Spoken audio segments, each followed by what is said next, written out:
Ya, kalau kita lihat ya, dari video yang kemarin viral ya di media sosial, tentunya ini menjadi catatan penting buat kita ya, warga negara Indonesia yang melihat bahwa kasus ini ternyata tidak cuma ada di Indonesia, tapi di luar negeri pun seperti itu. Contohnya Korea Selatan yang sekarang ini, yaitu yang meminta perlindungan ya, AMI, terhadap kasus adanya dugaan perselingkuhan dan adanya pencurian atau penculikan anak ya. Nah, tentunya kita melihat di sini dari sudut pandang yang berbeda antara pihak pelapor dan pihak terlapor ya. Sekarang ini kan sudah dilaporkan posisinya di Polda Metro Jaya, maksud dengan pasal 328 atau 330 itu adalah penculikan kan terhadap anak. Nah, kita melihat bahwa di sini ancamannya cukup berat ya, 12 tahun, tetapi dasar daripada laporan itu harus jelas. Artinya apakah benar anak itu dicuri, sama siapa? Sama bapak kandungnya, masuk nggak unsurnya, kan seperti itu. Tapi di sini kalau kita lihat dari delik aduan pidana ya yang masuk dalam laporan di Polda Metro Jaya, yang kita lihat ini adalah pasal yang dikenakan adalah pasal perzinahan. Tentunya pasal perzinahan itu adalah pasal 284, di mana ancaman hukumannya sampai dengan 1 tahun penjara.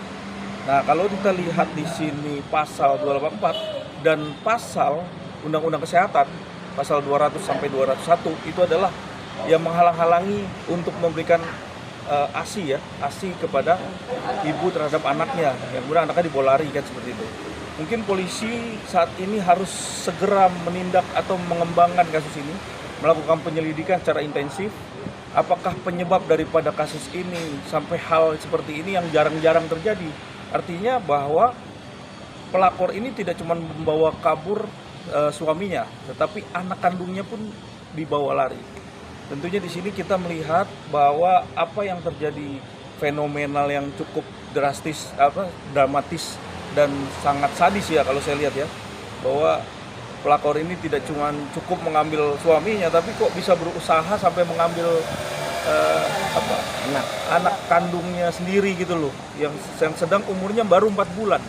Maka dari itu syarat sah yang palingnya wajib untuk bisa dilaporkan di Polda itu memang benar, itu adalah pertama menghalang-halangi. Itu dulu. Nanti polisi mengembangkan pasal mana yang patut dan cukup untuk bisa disangkakan. Anak di pasal 328 itu adalah 12 tahun penjara. Nah, nanti kita lihat apakah penculikan itu murni pelakor yang melakukan tindakan pidana tersebut, ataukah bapaknya yang melakukan tindakan tersebut, ibunya ikut pelakornya ikut serta. Nah, itu kita lihat dulu nanti unsur dari situ.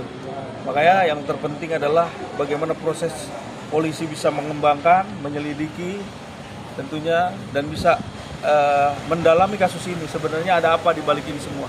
Karena kalau kita lihat dari video yang viral itu terlihat jelas bahwa adanya konflik rumah tangga yang cukup krodit ya, cukup berat ya.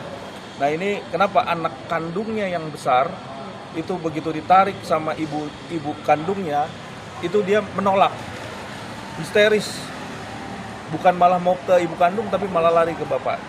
Nah, itu apakah ada unsur fisikis di situ? Tentunya KPAI juga bisa melibatkan untuk hal ini, seperti apa keadaan anak tersebut, karena bisa dilihat dari fisikis ya.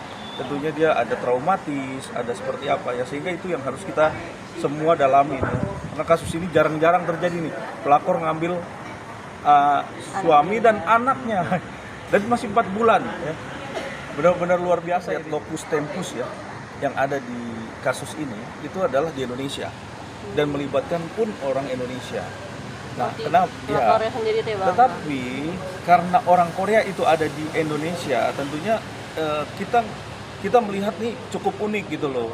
Kenapa kita tentunya punya rasa malu, karena orang Indonesia ini terkenal punya adab ya, adab kemanusiaan, adab bisa bagaimana sih kok nih orang udah melakukan suatu tindakan perzinahan ya, dugaan perzinahan di sini, atau adanya perselingkuhan, dia tidak cuman perselingkuh kepada suaminya, tetapi berusaha mengambil anaknya gitu, anak kandungnya loh, yang jelas-jelas ibunya ada di situ kan, seperti itu. Nah, inilah yang cukup menurut saya ini yang perlu di tanda kutip malu gitu ya. Malu apa? Karena seorang ibu harusnya dia kan perempuan dan akan menjadi seorang ibu, itu harus bisa mencontohkan. Saya kalau jadi seorang ibu seperti apa, punya anak ya kan, masih 4 bulan, butuh ASI, butuh perlindungan ibu kandungnya. Seperti itu tuh bisa dia berusaha juga memisahkan. Seharusnya kan ada faktor, ya bukan memisahkan, malah udahlah, ya kan, ambil lakinya nggak apa-apa, tapi anaknya janganlah, seperti itu kan. Tapi kan di sini terlihat jelas, di sini ikut membantu narik. Nah ini ada apa sebenarnya gitu kan?